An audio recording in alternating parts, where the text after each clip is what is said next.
Have you ever felt that rush of excitement when you decide to chase a big dream? Maybe you want to start a business, learn a new skill, or get in the best shape of your life. And what's the first thing many of us do? We tell everyone. We announce our grand plans on social media. We tell our friends. We declare our intentions to the world.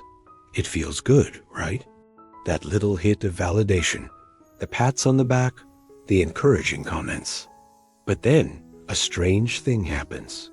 The next day, or the day after, that fire in your belly starts to flicker out. The motivation that felt so powerful just a moment ago is gone. You've just fallen victim to a silent thief.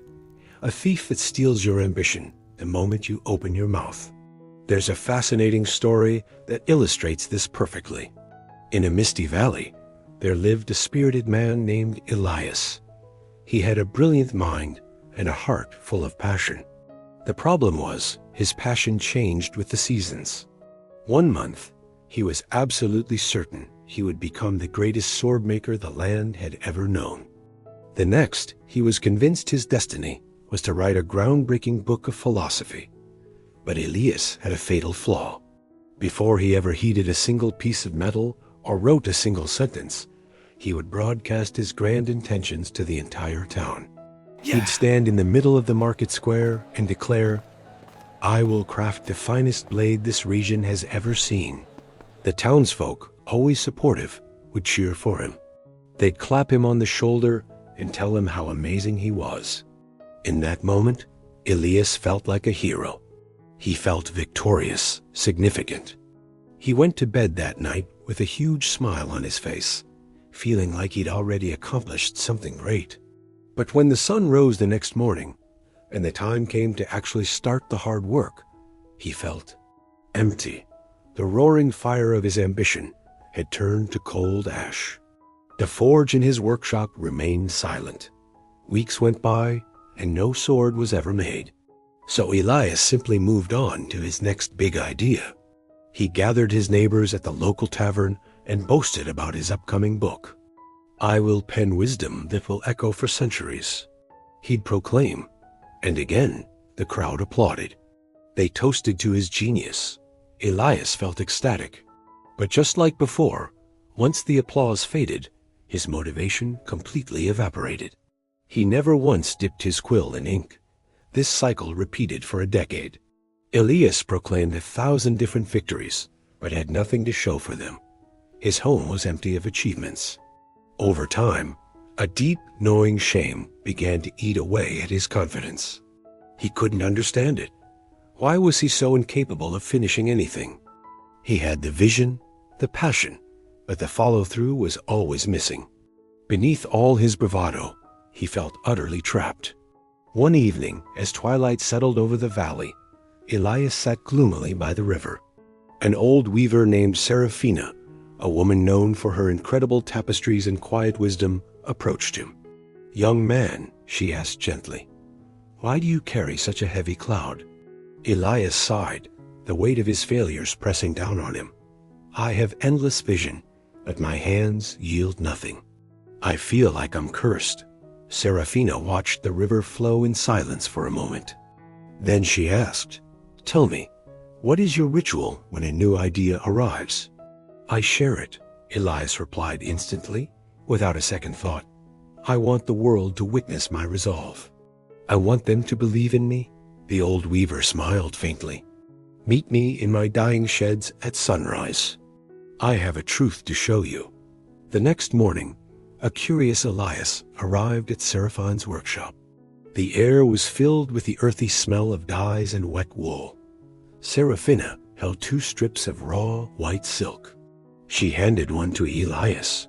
"Place this cloth into the deep indigo vat," she instructed, "and let it sink." Elias did as he was told, watching the fabric disappear into the dark liquid. Then, Seraphina took the second strip of silk.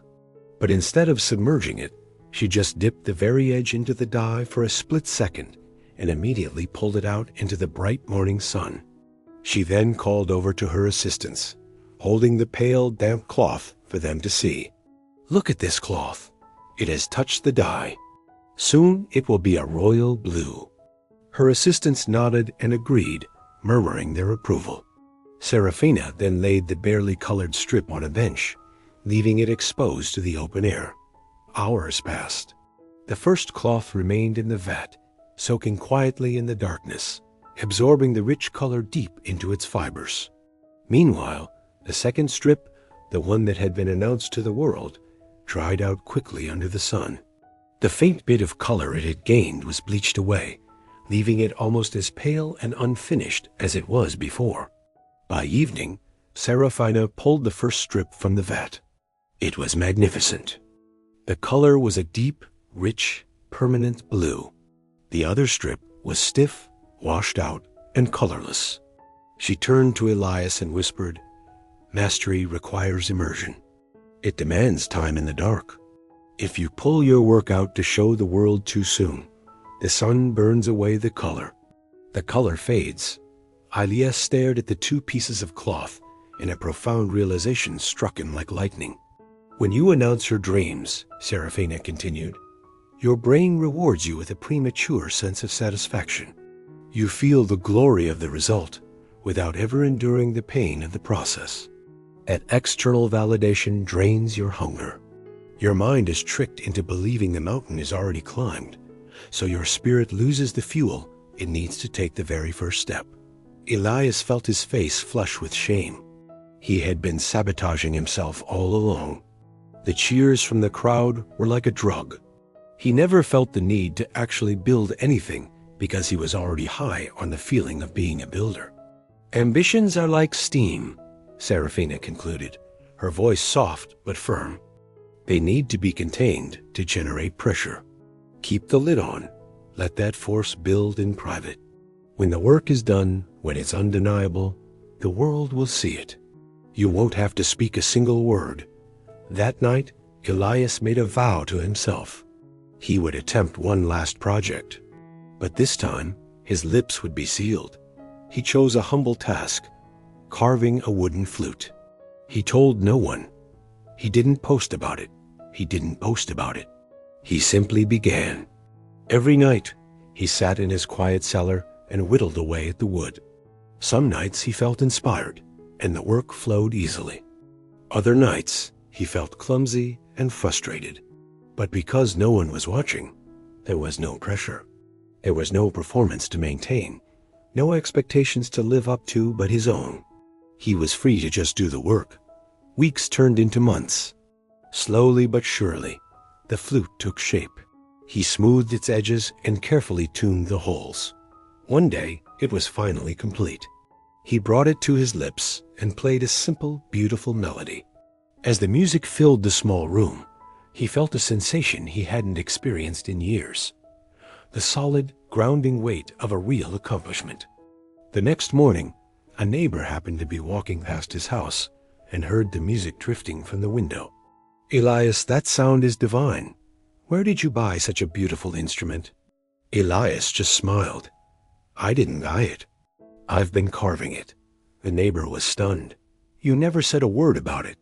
"I needed to hear the music myself first," Elias replied. Years passed, and Elias's reputation in the valley changed completely. He was no longer known as the talker, the dreamer. He became known as a master craftsman. He never previewed his projects. He only revealed them when they were finished. His entire life was transformed because he finally learned the secret, the silent, immense power of simply doing the work. Now, think about your own life. How many of your brilliant ideas have you exposed to the air too soon, only to watch them wither and fade away? Research in psychology backs this up. When you vocalize your intentions, it gives you a premature sense of completeness. You diffuse your own power. You let external praise become a cheap substitute for internal grit. So the next time you feel that powerful urge to broadcast your big new idea, just stop. Take a breath. Embrace the silence. Let your ideas soak in the dye. The world doesn't need to know what you're building while you're building it. It only needs to see what you have built. True power isn't in the announcement. It's in the execution. If this story resonated with you, Share it with someone who might need this reminder. Let's all learn to value the quiet work that happens behind the scenes. Subscribe for more stories and insights that help you build a better life. Thank you for watching.